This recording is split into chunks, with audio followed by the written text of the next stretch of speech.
Well, hello, and welcome to the final episode of Sloop John International Airport. I'm this old gamer, and I am absolutely thrilled to have you along for the ride today, as we are all set to do the finishing touches on this airport and finishing touches on my airport series. First, we are going to start with finalizing the detail of this water feature that I made. This is right around the exit of the tunnel as you're entering the Terminal 1 parking lot area.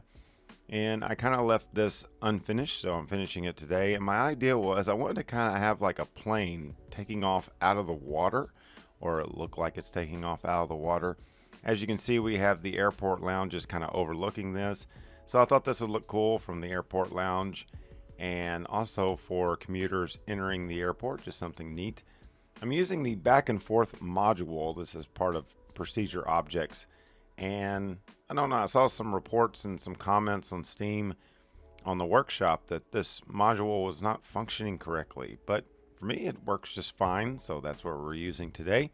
And just doing some little detailing around this water feature as our Sims are spending their hard-earned cash to exit Sloop John Island and get the heck out of town. Mayor Hank is running people off left and right. This is probably the final, well, this is the final episode of the airport series, and I do have an idea for my final series coming up for City Skylines on my channel, and final series for Sloop John Island, which, you know, is kind of sad, but we are looking ahead to October 24th as City Skylines 2 is on the horizon. So I said on episode 1, my Sims are not happy. They're having to walk all the way down this road to get up to the top of this entrance for the arrivals to the airport. So I want to kind of build like a little bridge across here where people have easier access to the top level. Now to do that, I wanted to kind of have like a staircase with an elevated path to take people over to that crosswalk you see. I'm using Node Controller to kind of make that happen. Now, unfortunately, when I went to do this, which you're seeing right here, there's really no way to make a smooth transition here because that road is not really editable. So what I decided to do is make this elevated U-shape platform using this elevated pathway that's going to take people around and up and over the road. This is really the best way to do it, and it just so happens that the way these roads connected, on the other side it left a nice little pathway to use. And I'm using these escalators to make the appearance of an easier way for people to get up and down this thing. A lot of work goes into when you're doing this kind of stuff. You got to change your paths to invisible paths and things like that, so the citizens actually walk up those escalators or appear like they're walking up those escalators. So I had to do a lot of off-camera editing to get the pathways right and delete some of the invisible paths that I did already have laid down, so they would actually take that pathway. But I want to make this area look really busy, and I wanted to kind of just fill in some of these gaps, which I'm doing here with these little ploppable parks, getting things, you know, just kind of detailed out, adding a few little details here or there. We're going to add like a little advertisement sign here. Again, just using procedure objects, putting this little BMW for an advertisement of a car that is a little bit outdated at this point.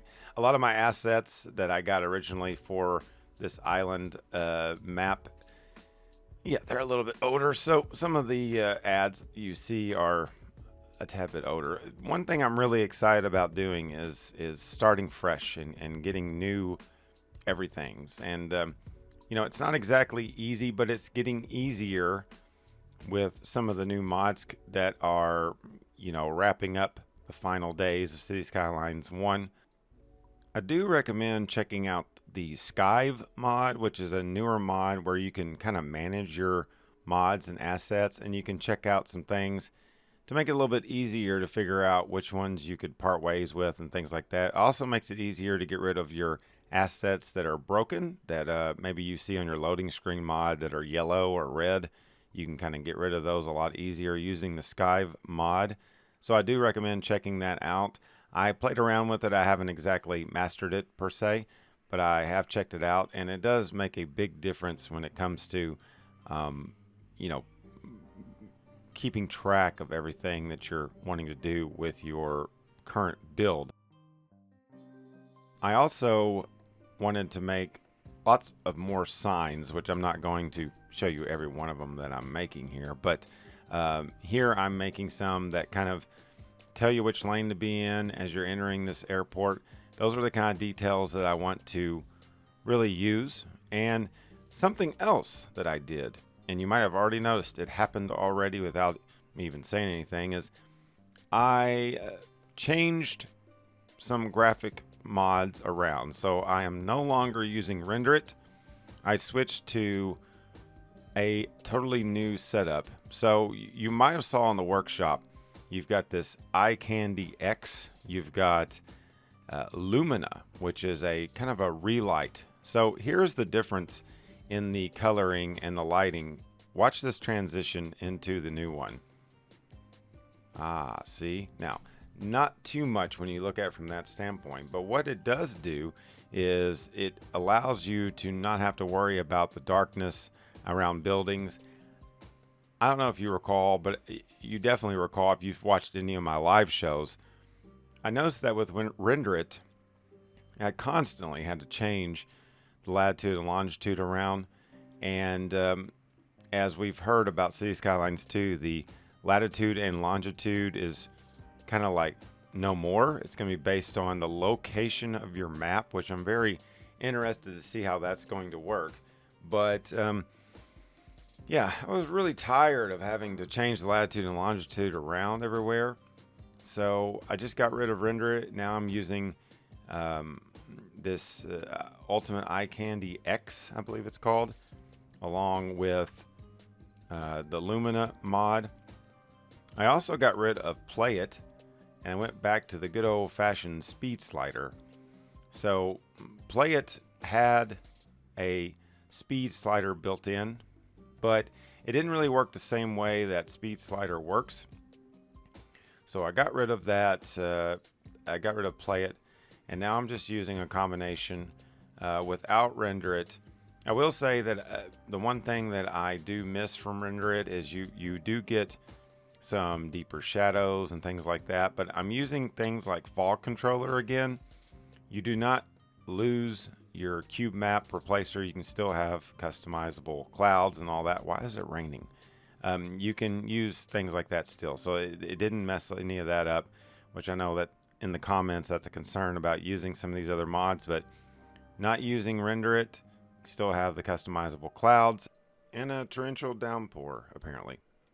So this corner of the island that the airport is on, I didn't really do much with it. I just kind of left it the way it was, and there's a lot of sand by default here. So what I'm doing is I eliminated the sand, and we're going to make a large key around here. I wanted to kind of break this off and make it look a little bit more structured, a little bit more finished, I guess, as we're watching the water hopefully not get onto the airport property itself. Making this large key around it and using Move It to get my heights all together and all that good stuff. And over here we're going to build a little radar area, a weather station, and some things like that to kind of add some details. Now a lot of this is going to go unused. I debated on making some neighborhoods over here, but the access to that would be very tough, as we've got the rail, we've got of course the airport property itself. There's not really a good way for cars to get over here, which we are going to build a road so you can get to this weather station, but who would want to live here? You know, it would be one of the loudest places to live on the entire island. I don't think so. There's been lots of talk since the Dev Diary 1 about how much and how big these maps, how much space they're going to have for building and how many buildings you can have and all that, and all sorts of rumors flying around. And I look at my map as a whole, and Slipjohn Island, there's lots of areas that are uninhabited. So I've got some ideas to finish those up and to make some final areas of this map, Slipjohn Island, Sidai's, Two Brothers Island that I've been using for quite some time. But when all that was being said about the size of the map, I was thinking, really, most people do not fill their entire map with every single square inch with buildings, and they don't use the entire thing. So I'm still very optimistic about the map size. I know that at first glance the map size seems to be smaller than City Skylines 1, but I just feel like there's a lot of unknowns and some uncertainties about that we're not going to see until we actually get to play the game. So let's give it a chance, guys. Not everybody just, calm down. Not everything you read is going to really translate to how the game is actually going to be. So I think we're going to be very pleased with how big the maps are and how big the buildings are. We know the buildings are going to take up bigger footprints than before and be relatively a better scale than before too. So we'll see how all that works. But in the meantime, we're building these radars, and again, I'm just kind of adding some details and things like that to this area. And here's our little bridge that we're going to put across here. We're actually going to have this road go across this little makeshift old concrete looking bridge. I love this bridge. I've used it a couple of times in this build. But here we're just making an access road to the weather station that will be for authorized personnel only. And it's actually going to go across this rail here that is taking people from downtown to the airport. Another thing that I'm going to be interested to see is how rails work with the new game. Whoa! Okay. Everything's okay. I'm interested to see how rails work with the new game. If we're going to have real crossing, the flashers and all that kind of stuff, or is it just going to be props like it is on City Skylines 1? I'm not sure how all that's going to work, but that's something I'm very interested to see. It'd be really cool to see a real rail system that has real crossings and things like that, and it's not just a graphical thing, it's more of a functioning thing. So we'll see how that works. But Dev Diary 1 showed us a lot of the road tools. They're all very exciting. We continue to see a lot of mods that are on City Skylines 1 just kind of built into City Skylines 2, which is very promising. So I'm hoping that the base game for City Skylines 2 is going to be a lot more enhanced and going to include a lot of things that we all love about City Skylines 1, but we need mods to do. I hope that stuff's just going to be kind of built in. So we'll see how it all works out. But in the meantime, we're just using props to make this crossing here. We're going to connect this to our roundabout. This is going to get congested, but that's okay. We expect some congestion around this area as there's a lot of traffic, but this again is going to be just for authorized vehicles only. Now the rest of this, we're not going to put anything else in except for some trees, which I'm doing now, and some rocks and things like that, and we'll move on. Now this area over here we didn't exactly finish. We left this big gap, and I thought that in this area we could just build some more maintenance buildings and things like that. If you look at a airport on Google Maps from above, there's very little wasted space, and there's always some sort of maintenance building or fuel tanks or things of that nature. And that's kind of what I'm trying to do over here, is just build some more things to fill up some space using these industrial buildings. Something that is exciting about City Skylines 2 is a lot of that industrial DLC type assets and things like that are built into the core game, so it appears at this point. And so that's exciting to see. But nevertheless, here we're just kind of adding in some old rusty fuel tanks. Maybe some of this area is not used anymore, actively not used. Maybe this is one of the old fuel tanks that was first built when the Terminal 2 area was built. Terminal 2, of course, used to be Terminal 1, and now it's Terminal 2. It's the original airport before the brand new, spanking new international airport was built airport. The Terminal 2 part of the airport was Terminal 1, of course. And this area serves as some maintenance buildings, but right across the street we have our new tanks. And then this road, we're just going to kind of run over here into nothing necessarily, but easy access to the planes and stuff like that. We have this big control tower that has a big office building kind of built in. And then we're going to also put this little office here in the corner using a ploppable parking lot. And parking lots, another thing that's been a big discussion on City Skylines too. Looks like parking is going to have a huge role in the new game. So yeah, I know I keep talking about City Skylines too, but obviously we're all very excited to see how it all works out, and I'm very excited about it too. I'm looking forward to seeing how the new game has all these new things that allow it to be something special, and hopefully on October 24th we'll all be very happy and the game won't crash. That's the biggest thing. We'll see how all that works out, but again, just doing some details around here. I really like how this is looking, and yeah, I'm excited about the future of Sloop John Island. We've got one more good series in me for this island, Two Brothers Island, and I'm looking forward to wrapping things up on Sloop John Island. A lot of space to be filled. Alright, so the final part of this, I wanted to kind of add a little bit more to this hotel. This hotel that is in a very inconvenient location that is, you know, a hazard to all aircraft landing at the airport. But I wanted to make this little back patio and kind of make like a restaurant back here and kind of make this hotel a little bit special. This hotel, of course, is a vanilla hotel that was part of the airport DLC, and what I'm doing is just kind of wanting to make an outdoor patio type thing and a restaurant behind this hotel, and just kind of add some nice outdoor space for people to enjoy as they are surrounded by this barbed wire fence, but you know, it is what it is. So we're just putting in this little asset, sliding it inside of the hotel. This will represent our restaurant.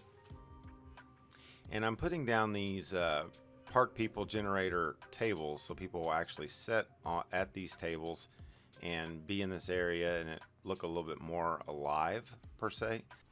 This is a luxury hotel of sorts here on the airport property that people are staying at, so they need a nice place to eat dinner or whatever the case may be. And you can see this directly from the interstate, so this would be a good place for people to hang out and enjoy a night stay before they depart from Sloop John Island.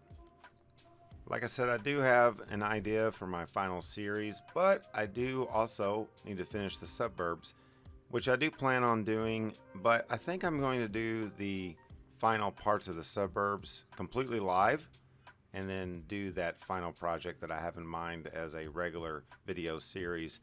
Look, I work like 55 hours a week, so it's very hard for me to make traditional videos that require a lot of editing and things of that nature. It's just tough. So doing the live series is something a little bit easier for me, and I enjoy doing, and if I'm playing the game, I might as well stream it. Why not, right? Right.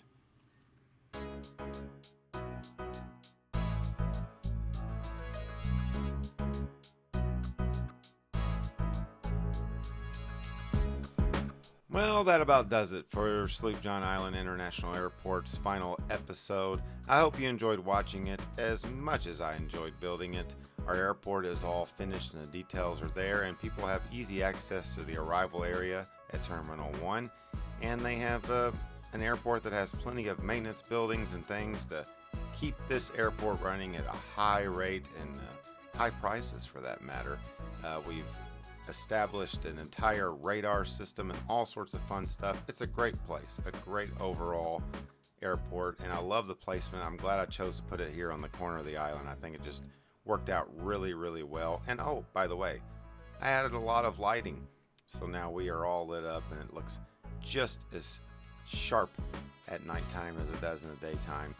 And if you enjoyed watching this video, I encourage you to hit the like button, subscribe to my channel for more ridiculous content, and we will see you next time as we enter the final phase of City Skylines 1, and we enter the final phase of Sloop John Island. Thanks for watching, guys. I really appreciate all the support, and we will see you next time. I'm This Gamer.